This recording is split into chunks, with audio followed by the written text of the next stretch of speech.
Hello, and welcome to another episode of Scavenger Life. This is episode number 227 at scavengerlife.com. Welcome to our home. Hi, Ryan. Hi. Yes, welcome to our home. This is the time of year when I really love our business the best. And I've said this before. I love a winter the best because this is the way our weeks are now. Yes. We're at home. We don't have to go anywhere. I have the wood stove going because it's cold outside. It's starting to get cold. Yeah. You know, I turn on the radio. We have really nice speakers, so yes, that helps. Sounds nice. You're listening on the couch. Yep. Because as you like to be by the wood stove, I'm taking photos in the same room. Sometimes I have to change the radio because I don't like what you're listening to, though. Maybe. Our cats are just lounging around in different parts. We make like a little snacks throughout the day. It's great, you know, because we have a big open like kind of kitchen house, so it all just kind of flows together. I make them coffee all the time, so I love coffee. And then as evening comes, we like eat dinner together. Like I or you, we normally cook something. Yeah. It's delicious. And then we like kind of stop doing eBay, and then we like watch a couple hours of like good TV or a movie or something. And then we just fall asleep until we wake up. Yep. That was the case this morning. And then we do it all again. Yep. Like that's what this is all about to me. It's a nice routine, if you would call it that. But yeah. So in the end, that's the most important thing for us. Like that's the kind of lifestyle that we've chosen, and that's what we work for. You know? Yeah, exactly. So that's it. That's it for the podcast. Thanks for coming. I mean, it is. We do mix it up a little bit now because we are still renting the farmhouse. So there'll be days like tomorrow. Tomorrow's not like that when we can have those days where we're like, right. You just have that mellow routine. I think I only bring it up because last week, I guess maybe on the podcast it must have sounded very sad. We didn't, I guess maybe we were being a little mellow, we were being a little bit, dramatic about it, and we didn't mean to be. I mean, people felt like they needed to like give us advice. Aww, that's nice though. Yeah, no, I mean, I appreciate people trying to help us. Yeah. But really, the reality is that we're really doing really well. I mean, I've said it's before. For us, the most important thing is we cut our expenses down to the bone. Yes. Where we have a comfortable life, but we don't spend a lot of money. Right. If we're making $100 a day, I mean, everything's paid for. Right. That's all we have to do. Yeah. All of our bills are paid. And ever since we've started doing eBay full time, we've never not made the money we need to make. Yeah. I guess the only thing I was saying is last week was, we are making a little less money than is last year. Right. But it doesn't mean we aren't making the money we need. Yeah. And really, we've been averaging about $200 a day all year long. So there's lots of gravy already. Right. And really, we have to remember that we actually have a second store that it's mentioned as part of our income. So really, we've made like $7,000 this year. I think we just on like to count that. Store. We forgot to count that. And so, if we've made $7,000 on our other store, it's not $11,000 less than last And then year. plus, like in the comments I said, we had our rental, which was a new business for us. Right. Did much better. We made about $40,000 which actually was way more than I thought we would make. I thought we were going to make like year. $20,000. So yeah. It's just, and I think this is what happens. Those of you who are already full-time or run businesses already, I think that this is what happens. Like when you're willing to take that leap and kind of like work for it yourself full-time, it's hard to do it part-time. You've really got to like really focus, taking the chances and putting in the work. Yeah.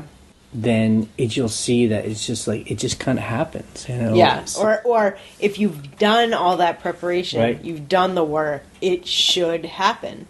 Yeah, I mean that's why we started the podcast was because we were like, we just did this and it's working. Yeah, there's no secret. It's just listing stuff on the internet for sale. Yep. And really the reason and the only reason why we post our numbers to our blog every week. And I've noticed that there are other eBay bloggers who have been doing that as well. which is kind of cool. They've kind of like done the same kind of... the same formula. It's format. It's just because if we're here to help each other, that's what each of us has to do. It's not about really competing or showing who's better or whatever. It's more just like, this is how I do its numbers, so I can kind of see where I'm at, and that's what I think is helpful for anyone that's trying to do that, because people should do that for their own expenses as well. Exactly. You're very good at that, I will say. Well, thank you. I hate doing it. Don't want to do it. Don't want to think about it. That's why I need a weekly report from you. Why is that, real quick? I don't know. I've always kind of been like that, where I'm like, as long as I have enough buffer to cover my bills, I don't want to think about it. I don't know what it is. I don't know if that's a female thing or a like New Englander thing. I don't know why that's something that, although I do the bookkeeping, like I do the bookkeeping at the end of every month. So I do see the numbers, and I do see, the expenses, and I categorize everything. So it's just not a daily thing for me. I guess the way I see it from you is that, you're just super frugal. Like, your default is not to spend any money. Yes. So, and you just know that as long as your account has money in it, our account has money in it. Then I don't worry about it. Because we know that there aren't any kind of secret bills happening, because we aren't like...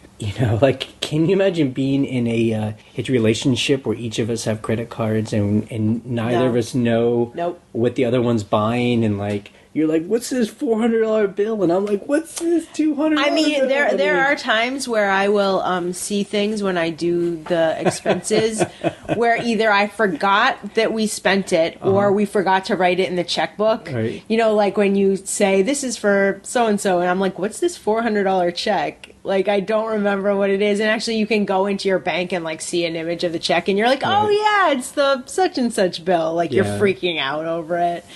But, yeah, like, not having that transparency. I mean, you and I got a joint checking account within a year of being together. Right. I'm surprised it wasn't sooner, because we were paying rent together, like, right away. But I think it's important. I think it's super important to do that stuff. Like, my parents had so many issues over money, and they would fight about it all like, I remember I'm having like flashbacks about it. Like, before they separated, they would be like arguing over money and stuff, and that's horrible, because it's such an easy thing to get mad at each other over, and we do still. But really, there's never like more than a $50 charge that we don't talk about, Right. It's like a grocery charge. And we actually, have a shared, like, is it a credit card or a debit card? It's a credit card. It's a credit card. Yeah. A shared credit card. And it actually emails both of us if any transactions happen. And that's good. So if like there's kind of some kind of like bad... Right. Which did happen to us over the summer. If there's... it's fraud. Yeah. A fraud, we know right away, like, we didn't do that. But also, we know when one of us... Like when you go to Walmart, I'm like... I'll get a text like, did you spend $30 at Walmart? Did you spend $50 at Walmart? Like, what did you buy? I had to get charcoal. Yeah. For the renters. For the renter. Well, you do buy charcoal for the renters. Because you're very nice. I feel like those are the things that people like. That's what I like, is like just a little amenities. And you know what? And this is totally off the topic of us talking about our week, but if you read our reviews on Airbnb, that's what people talk about. Yep. They're like, they thought of everything. They had everything we needed. And I give the credit to you for doing that. Well, thank you very much. I mean, now I'm on the bandwagon. I'm like, ooh, I want this and fancy this and, stuff we don't buy ourselves. Yeah. So... Anyway, I guess I just wanted to bring that up because this past week on the blog, it got a little bit hot and heavy. And, I just want to make clear that, we each run our businesses the way we each need to. Because really, all of us have different equations that we deal with. And that's, and those equations are your inputs, and that's like how much money you need to make. Like one person said they have 3 kids going to college. Yes. I don't know if they're going all at one time or if he or she is expecting them to go at some point, so they have to save. But, like that equation's much different than ours. Yeah, and so, exactly. We have a lot of cat food we have to buy, though. That's about it.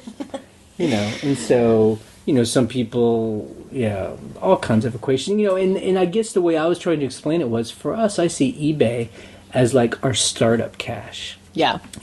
That's the way it's kind of evolved for us. Yeah. Like, eBay isn't the end all of what we're doing. It's more like we found eBay to be this engine where we go and scavenge stuff, throw it in there, it's the pipeline, money comes out the other end, and then we take that money and we're using that for us to buy rental property. Right, and fix up rental property. And that's kind of our long-term strategy, exactly. like to buy some rental properties and then and it's a little more passive. It's a little more passive, yes. But the great thing about eBay is you can turn it on and off. Right. So if you're like, I'm overwhelmed with rental stuff, you can kind of slim down on that end. But it's flexible, I guess I don't know if other people don't talk about it or other people don't see it that way, but that's just how it works for us. Like, I wonder if there are other people out there, and if these people are out there, we'd love to hear from you. Are you using your eBay money to fund some other thing? Yeah.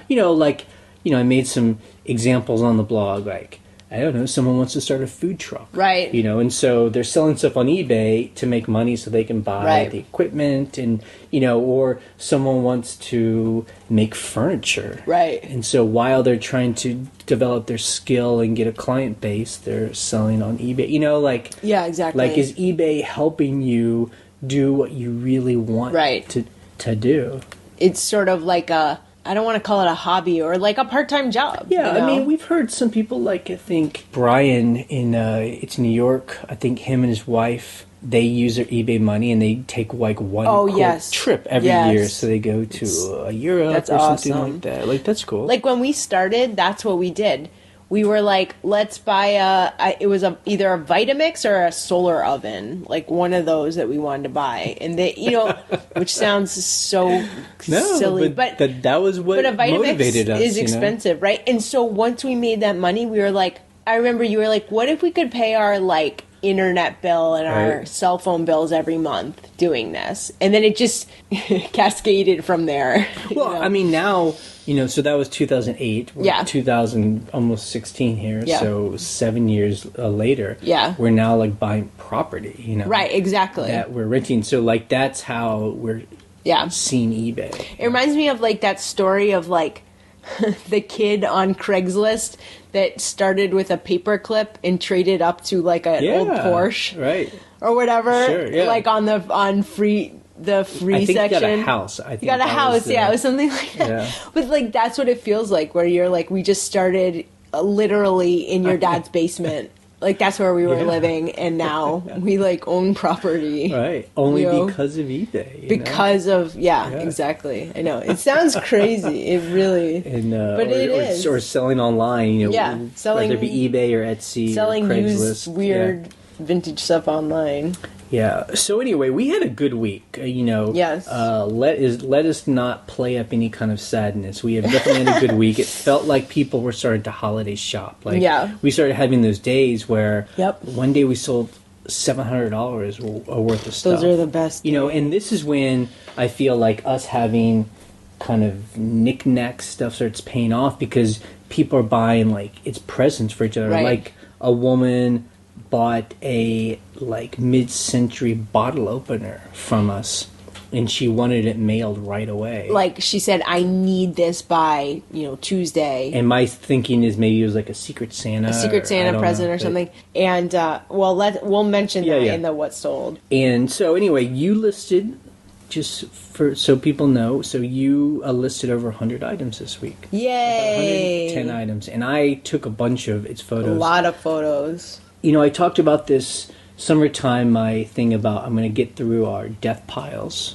And it was specifically, we had 22 plastic tubs on our porch. It was 22? You remember? Full of stuff. Yeah. So I basically have one plastic tub left. Oh my God. To do.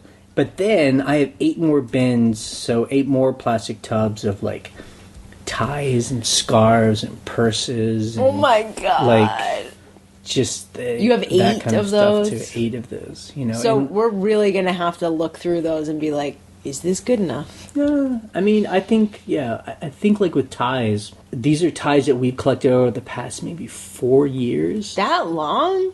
That might be right. Yeah, like we did ties early on, and they weren't selling well, so we just kind of stopped. But then you just start getting them. Like, yeah, it's hard not to. Sometimes we would get really cool ties, but then we would not be motivated to list them. So I think we'll pile them up. Yeah. We'll go through them. We'll lots. Either do lots, or we'll pull out the ones we think are cool. Yeah.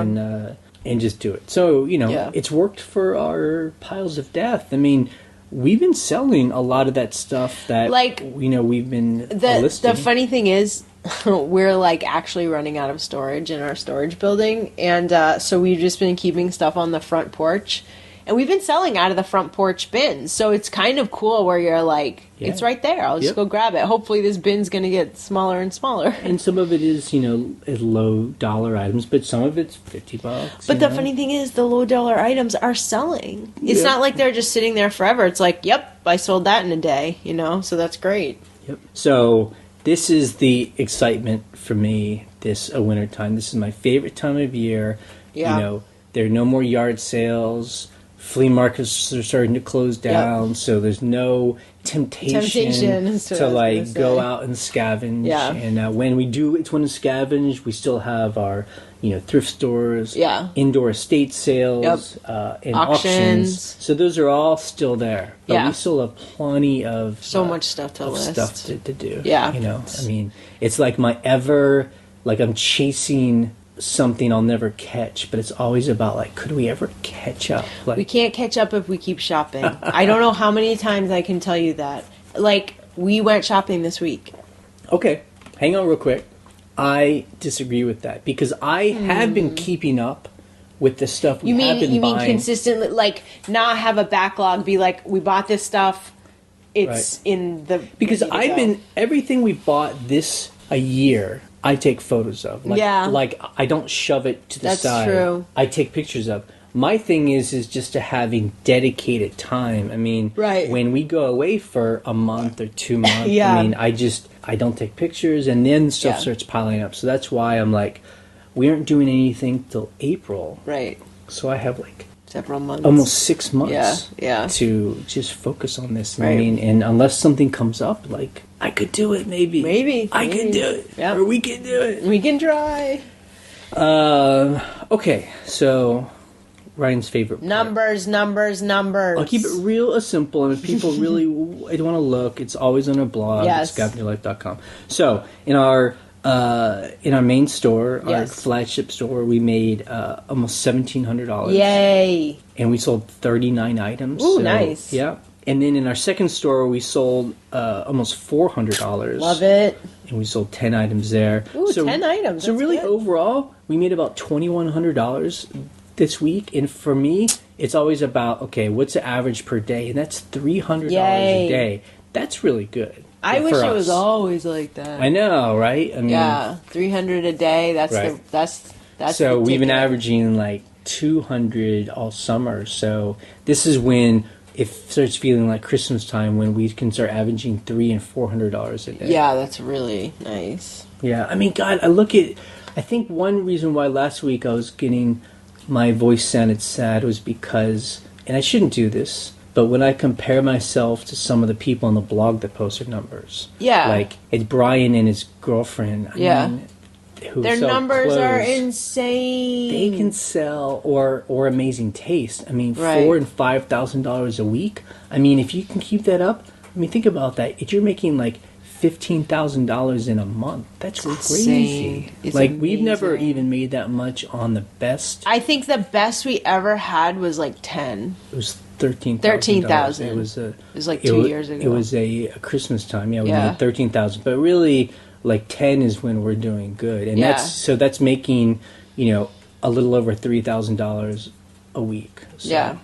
But again, these are just numbers. I mean, these are it's not for us, it's not like we need to make that. It's just wow. It's great. Well, it helps with, like you say, paying down debt. Then you get that money. Yeah, you pay down debt. We can do other things with it. It's but anyway, we're happy this week. I think that's not a good thing to do. It's hard not to when you see those numbers. But I mean, I talked about that with Umfug, where she was like, I get jealous of you guys when I see what you sold on your what sold video, and I'm like, I get jealous of people all the time. I get jealous of like people we know when we follow their store and they sell a bunch of china for like $3,000. I'm like, what? Yeah. You know, and I'm like, why can't I do that? Yeah, I mean, at the end of the day, we all, I mean, in my better moments, it's all about celebrating each other. Like, man, that's awesome. People do the work. That's, they've made choices, and they've committed, and that's the way it should be. And, I think part of it is this, and we talk about this with the Airbnb rental too, is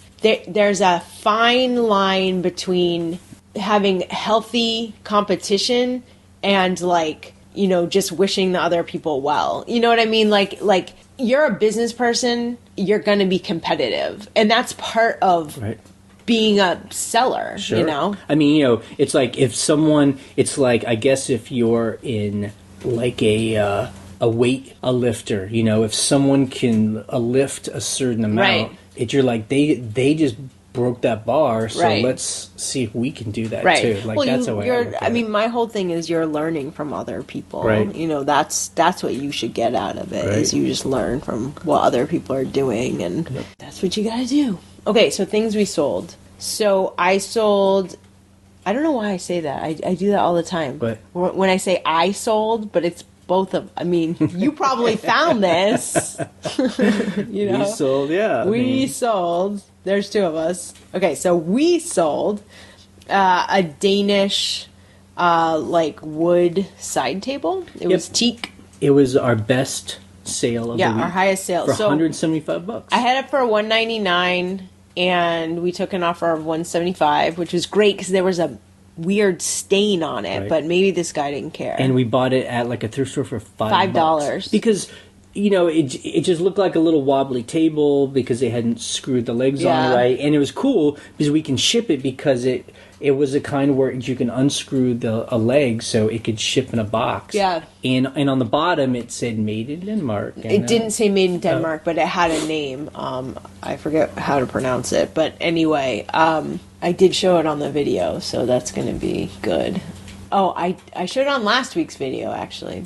So I do want to take note, I did put a signature confirmation on that because they lived in Boston in like a very dense area. So I decided that since it was kind of like a high dollar item that I would do signature. And I don't usually do that. Just in case like it got put on their because they had a front porch because I know the neighborhood because I'm from Boston. So I was like, it could be fine, but it could not be fine. Now, do you email the person and say I put a signature confirmation on it? Didn't. I should probably do that. Yeah. I forgot to do that. I think that's the best thing, just so they know to expect that. Because, because that's what I always hate is when someone puts it on there, I don't know about it, and then like I start getting these notices like, and you're like, what the heck? Okay.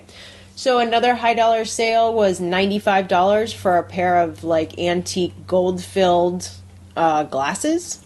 24 karat gold. No, it's 12K. if it was 24K gold, they didn't make 24K. I know. They're just they're in Ryan's video, but they're the like the spectacles like that vintage go behind your ears. Early 1900s. And like Omfug X says, I mean, it's like you can find those pretty commonly. Yes. And they're all over eBay, and they sell for like $2 sometimes. I don't know why we got as much as we did, other than just being patient and good photos, and who knows. Yeah, I don't know. And this was another guy who was like, I need it on this date. I need it at this specific address in New York. So I was like, okay. Something else we sold that I really love. So we sometimes find candles. Yeah. And again, it's like one of those things like with like ball caps. Yeah. You just can't get any candle. So we found these like beeswax candles. Yeah, so when we were little, we used to make these, actually. You'd buy like a roll of beeswax, and you'd roll it up and make candles, and that's what these were. And they were actually Lily and Vernon brand, so they were probably from the 80s. And it was a box of like 10 candles, and it sold for $30, which is great. And it's great because very often they're sold so cheaply at thrift stores because there's like they're like junk. They're like candles. Right? But we have like a bunch of them, and we always sell candles. We always do. So we did talk about that bottle opener. It was a Dansk, made in Germany, so it was vintage in the original box. I remember we bought it at this thrift store for $6. And I was like, oh, yes, I'm definitely getting this. So for $50? $50. And she didn't even make an offer. I think I had make offer on it. Yep. So $50 Dansk bottle opener, you cannot beat that. So we do pay for storage. Yes. Like building, not a building, like a storage compartment. What do you call it? Storage wars. Yeah. Like storage locker? Storage locker. I don't know. Yeah. It's bigger. And out in the country, it's like $60 a month or something. Cheap. Just for, we have just excess stuff. Anyway, that's just the way it is. We were over there one day, and they have a dumpster out front where, like, when someone has to check out, people just, like, throw stuff in there. Away, and we always, like, peek in there. It's kind of our, like, time to dumpster dive. And we pulled out a couple boxes of stuff that it looked like some from Grandma's house. Yeah. And we found these, like, statue things. They're Mikasa brand, and they're porcelain, and they're a nativity scene. They're part of a nativity. It's the three wise men and the baby Jesus. So it was literally trash. Yeah. We snapped pictures of it because it's Christmas time, and they just sold today. Yeah. For $50. $50, yep. So that was awesome. Yeah. That we found that in the trash. Yeah. I wanted to take all that stuff, but some of it was really buried down there, and I think it got dirty. So we were like, we had to be picky about what we got some purses and stuff. Yeah, purses. It's fun. I got a pair of shoes for myself out of that dumpster. That's right. Oh, man. We'd gone to a thrift store the other day, and he had some ephemera, which we've been starting to get into. And some of them were Disneyland. Say what ephemera is. It's like old booklets, pamphlets. It's just like, people that collect, like letters, menus, postcards, receipts and stuff. Yeah. But it's so silly. Like, you're like, we're describing that, and you're like, what are you talking about? Yeah. But that's something new we've been kind of getting into because I love stuff because like we've been noticing that very often at a lot of thrift stores they just don't understand that it's what valuable. It is, and so we found these like original like 1950s Disneyland like menus and a big map. It was a menu, it was a map, and then it was like a photo guidebook of just like different parts of Disneyland. They were pristine. Like, someone went to Disneyland in 1960 and then put these in a closet. And we put them up, and one of the, like, a menu sold for $50. Yeah, and actually, I thought the map would sell faster, but the map I put up for, like, $150. Right. But I love that. So we bought, did you say how much we bought it for? We bought it for $20. For all of it. For all of it, for 3 items. And that's high for us, but the guy was like, I know these are worth something, but I don't know. Just give me $20. We were like, okay. I can definitely sell one of these for at least 20, Yep. So that was a fun sale. Another thing we sell very often are, it's so weird, napkin rings. I am like the napkin ring queen. I don't know why I started buying them, but I was like, you'll see them, they'll be like brass or wood, or they're made out of something, and they're always a set of 10 or more, I guess. I have had 4 to 6 because people mix and match them. And I guess this time of year, or people have like big holiday events, things. Yeah, maybe it's a wedding, so we sold like 28 of them for $50, and these are things that we can buy for cheap. A couple bucks. So there were 28 of them, which is a lot because if you're having a big thing. And the great thing about brass ones is you can match them with other brass ones. So these were just plain, like, round, Right. And if you had ones with designs, it would still, like, look cool. I sold, or I say I because I was the person who got it, yeah. Yeah, It was a jacket, 1970s like sports jacket or whatever, with like this tiger. It was like a white tiger with a mountain. It's Japanese. Embroidered on it. Yeah. It's so cool. Like, it looks like a gang jacket. Yeah, like it totally looks like a gang jacket. And then on the front it had like a name on it, Joey. And when you say gang, you mean like West Side Story type. Right. I don't mean like a jumping through the streets, LA, right? Like... It's just like, and it sold for $80. Like. Yeah. So I talked about this jacket was in the video, but though that jacket was modeled off of the jackets from World War II, like a lot of vets came home with these like Japanese World War II jackets with a tiger and a mountain and like these Japanese scenes. Those go for a lot of money. Ours was like from the 80s. So it sold for $80. Now, I will say we made a mistake. I don't know if it's a mistake, but we learned something. So we had found these like candle holders. These like cool, like we knew they were Danish, modern, like that mid-century. Yeah, they were brass. There are three cool. of them. There's no writing on them. It said made in Denmark. That's it. Yeah, and we put them up, and they sold very quickly. It's within a couple days. For $140. For $140, which is like, great. And then Kate on the blog saw that we sold them and said, "Oh yeah, they're this brand from Sweden." And we looked and we were like, "Oh, we could have." I think we could have doubled our money. And so that's an example where people would be correct. Maybe if we had put them on auction, the market would have pushed them up. But it's one of those things where we thought $140 was amazing, kick ass. Yeah. And now as we know, that look, that style, we now know that name. Right. So we bought them for $5, someone $140. So who's crying? So I think part of that too. I'm not crying. So I think part of it was the feeling of I'm glad we sold them fast for $140. You know, we could have put $300 on them and like waited for a year. So I'm like, $140, I'm happy to get that. I mean, so you're the one in our little team here. Yeah. I take the pictures, I write the titles and the description, then you actually put it up on eBay, and you do the research. Sometimes I research too because I'm just interested in, like, I'll give you links. Yeah. But you're the one that ultimately puts the price. Yeah. And sometimes I'm like, whoa, I can't believe she's putting these prices. But you do the research and prove to me, like, wow, that's either I do the research or I say I can't find any of these, so that means there aren't any available, and I'll price it high. Although there was something this week where you looked at the price I put on. Oh, it was these not napkins. They were placemats. I listed these placemats that were like these custom silkscreen placemats by some like East Coast artist, and I put them up for $60. And you're like, dude, those should be double that. So I actually doubled the price because I've never seen anything like those, and they're beautiful. Yeah. So. And then a couple more things. We don't mean to bore people, but this is the exciting part for us is when, like we've always said, you're in a store and you see something that other people think are junk and you buy it and then you put it up with pride and it sells for a crazy amount of money. And so someone on the other end has said, yes, you made a good choice. This is what it is cool. That's the exciting thing. We put up a bunch of hats this week, and I know people have been talking about putting up hats themselves. Yeah. Trucker hats.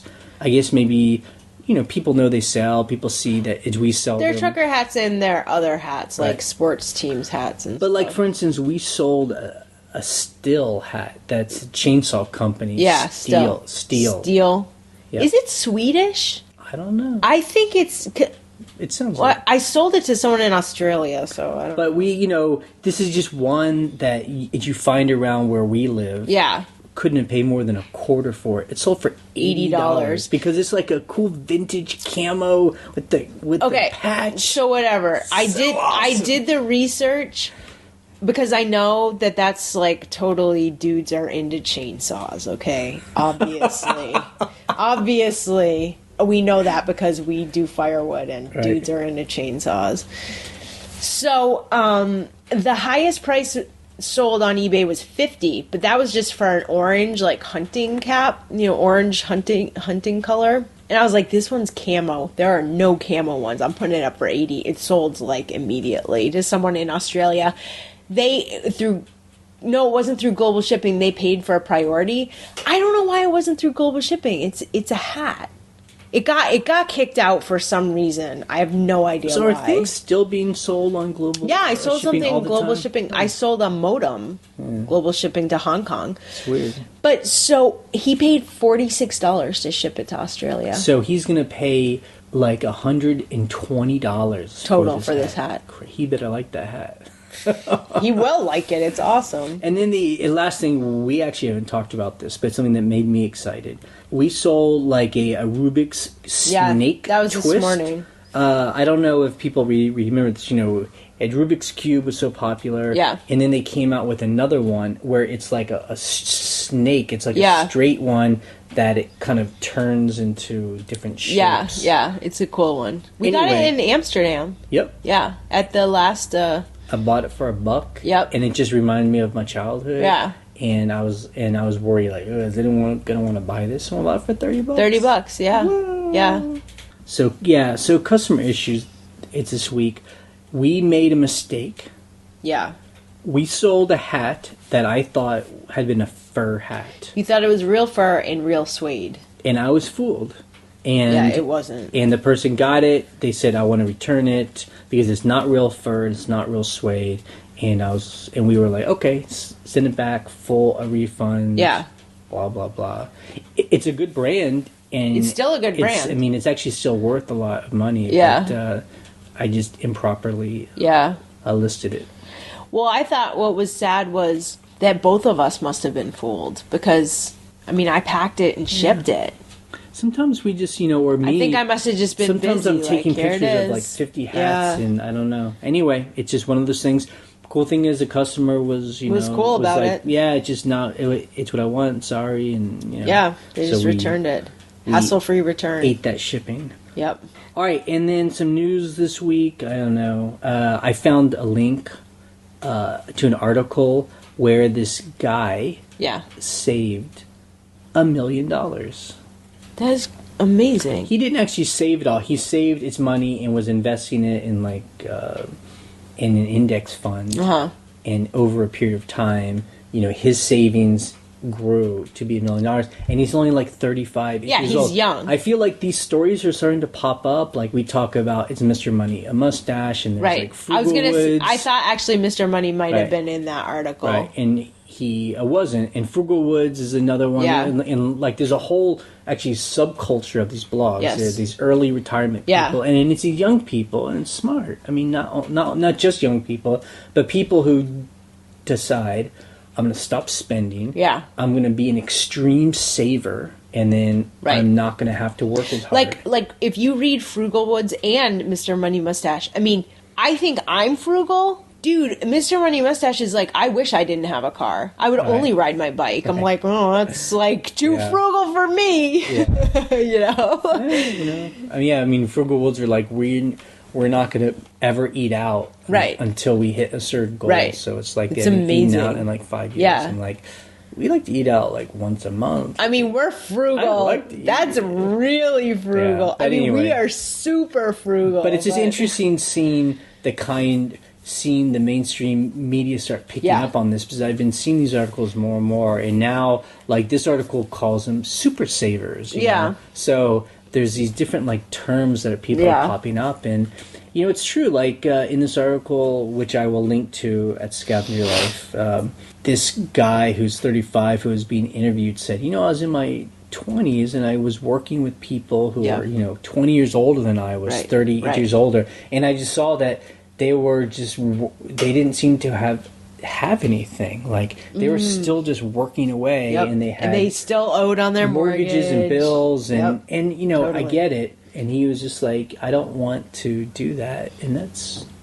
smart, I feel like, I don't know if this is why, but with I hate this term, the millennials, because they have basically almost always had the internet, that you are able to expose yourself to different ideas and maybe make a living online and things like that, where they're like, sit in a cubicle till I'm 65? You gotta be joking me. And we aren't trying to make anyone who might have done that feel bad. No, but I feel like there's kind of this feeling, and you've seen your parents do that, right? Or maybe you've seen your parents do that. You've seen your parents do that, and you're like, I don't want we that, talked about it. I mean, I talked about it myself. I was in my late 20s, and I saw where I was working in a TV news job, and seeing, kind of having that same feeling, like looking at the guy next to me, a writer who's in his 50s, and I'm just like, is that what I want to be? I was right there with you, dude. And so we chose to. We haven't made $1 million, but we're doing it the way that makes sense for us. Right, exactly. But it's cool. I feel like this is starting to pop up. Yeah, it's in different ideas. Yeah.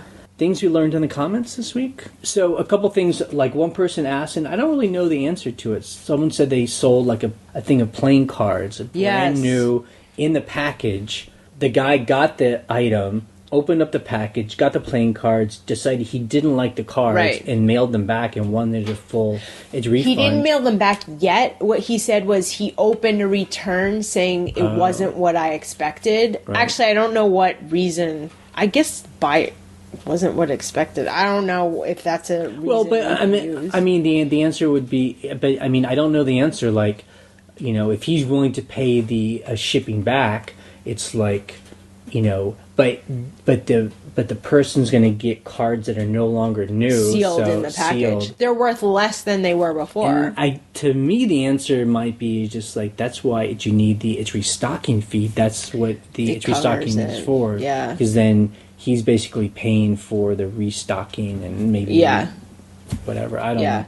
I think it was funny. I read that comment like right before we started recording this, and I was like, I answered him, and I was like, I actually don't know the answer, because anytime I've had that happen, I've had to call and just like fight the return. That happened to me once. And I wonder how that works on Amazon, because I'm sure that because that's where people are selling a lot of its new stuff, and people are returning it. The way that I understand it is that people just eat it as a cost of doing business. Like, they just assume that there's going to be 3% its returns, where the items are not going to be. Now the item's not new in package anymore. And that's just the cost of doing business. But the good thing is about something like that, if they're vintage cards, you might be able to sell them for the same amount you sold them sealed in package. I mean, if you say these have never been used, it'll be very clear that they've never been used. I mean, I've had good luck selling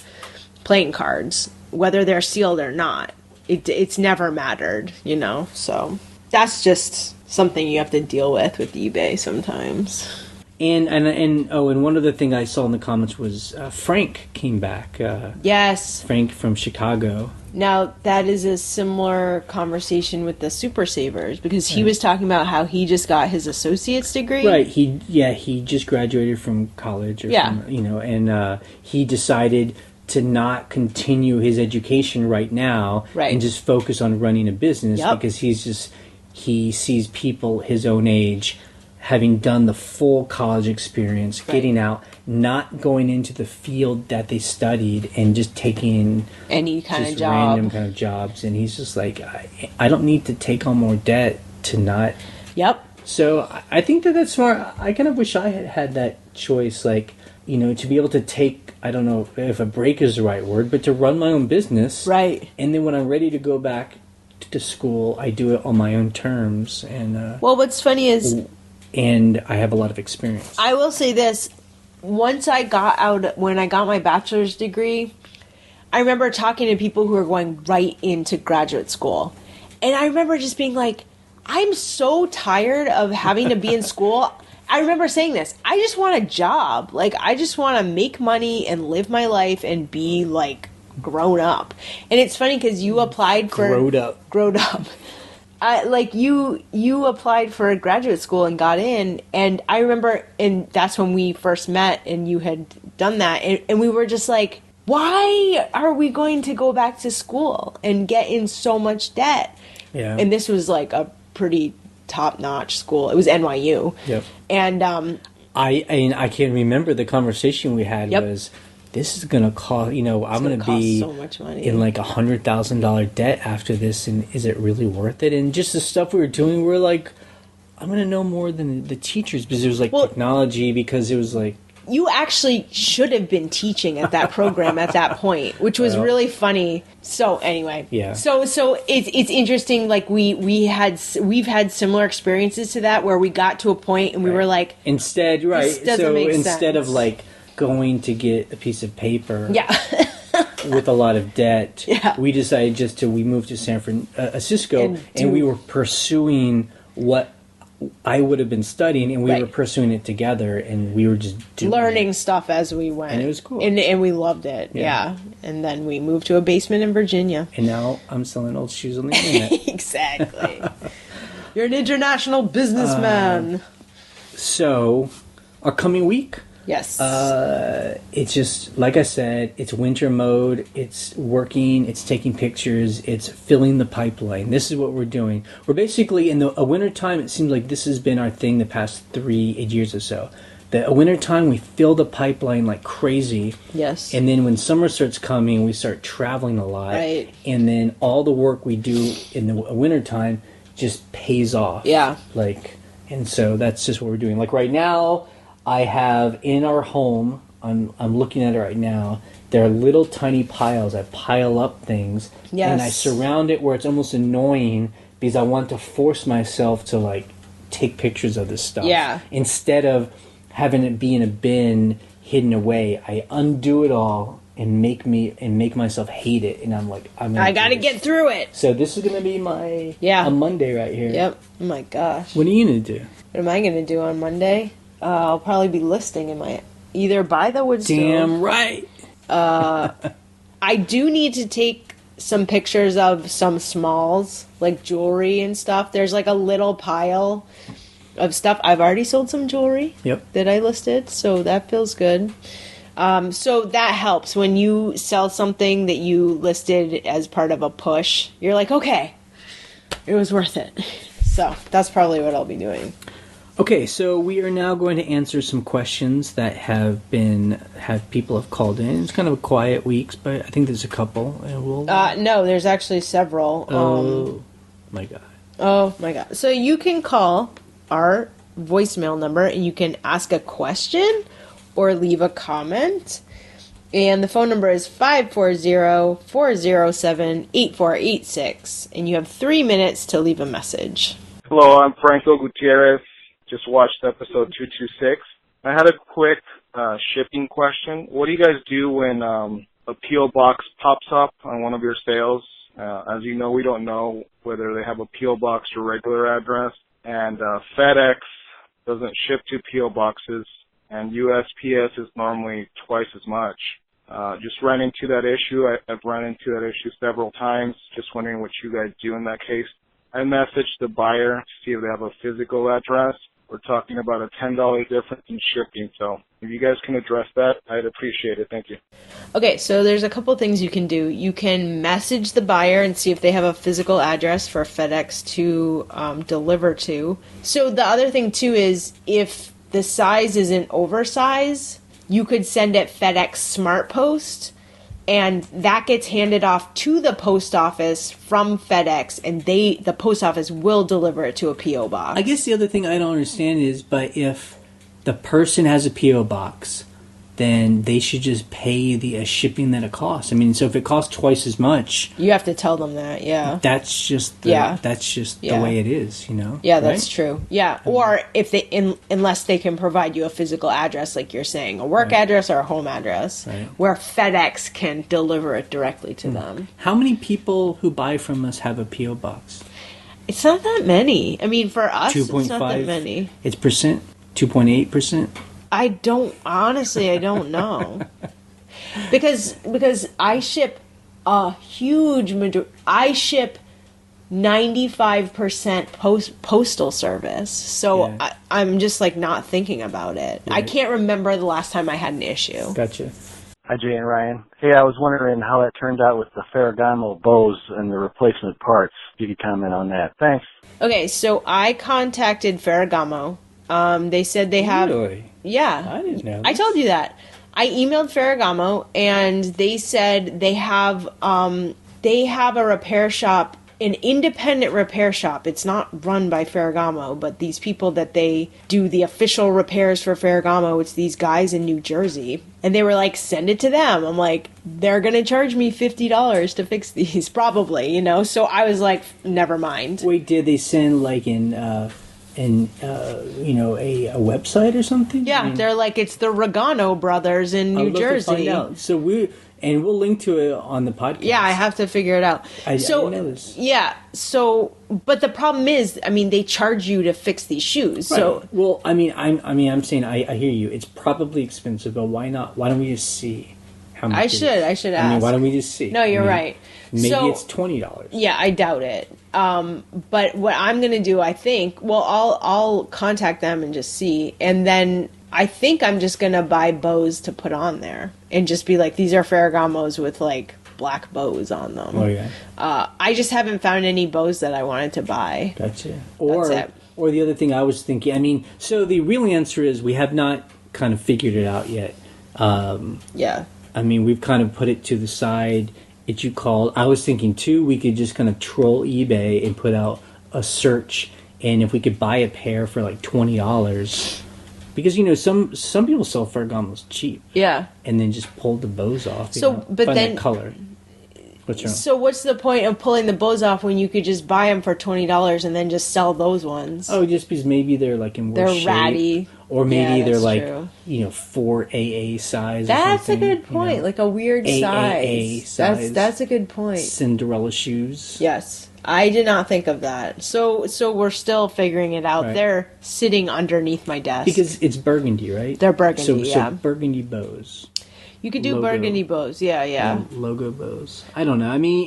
It's also just the thing where like, how much time do we want to spend on? For me, it's kind of like we put it aside, and if I ever see some junky Ferragamos at a thrift store, because sometimes we see those too, where they're just way too worn.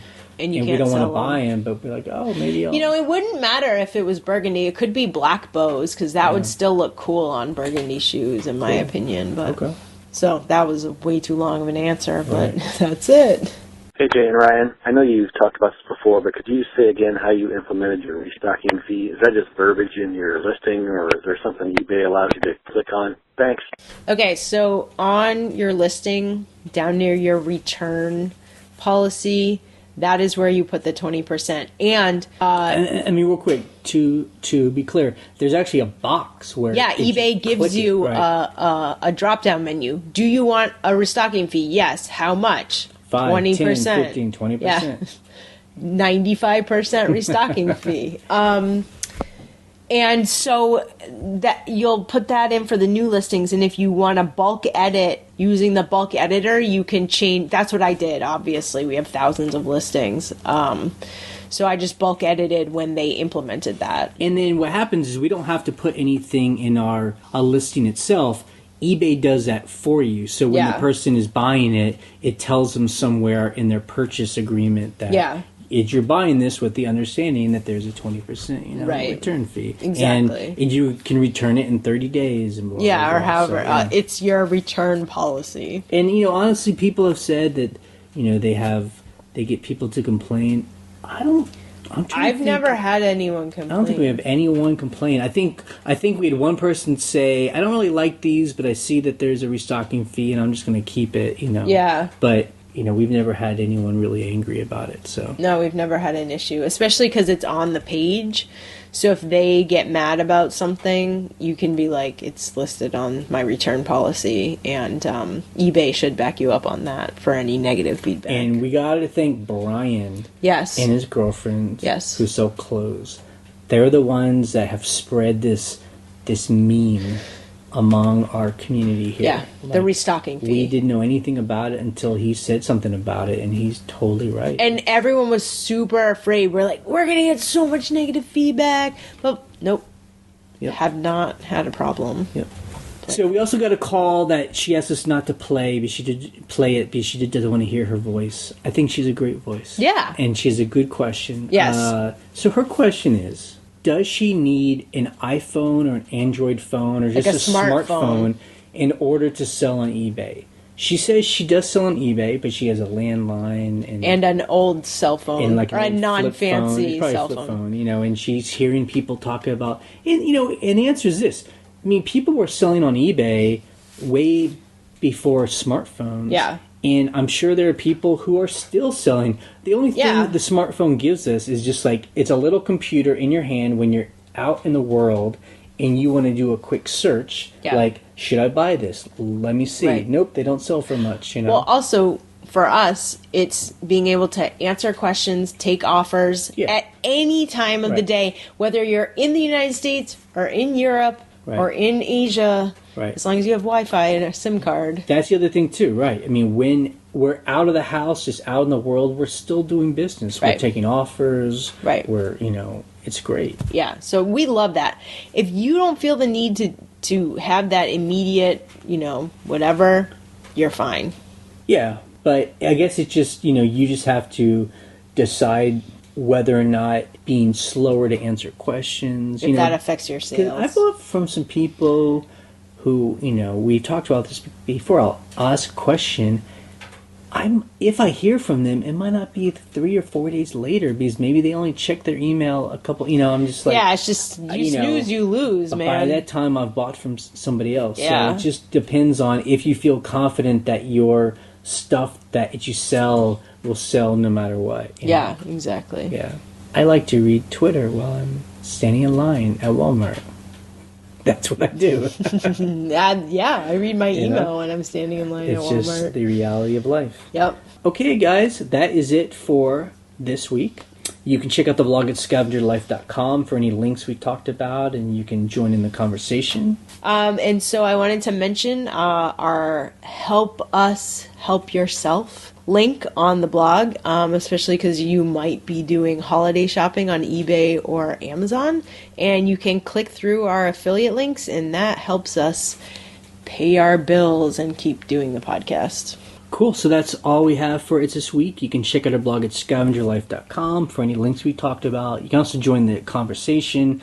If you do have questions, that's like the first place you can go and leave a question, and people will answer pretty quickly, whether it be us or somebody else. You can also call us and leave a question or comment on something that you've heard. And that phone number, again, is 540-407-8486. We post an episode every Sunday night, Monday morning, depending on when we can get it edited. And on Wednesdays, we normally post what sells video. So you can actually see these things we talk about and kind of the prices that we paid. We also have another podcast that we've kind of been playing around with at shampooandbooze.com, where we talk about our rental.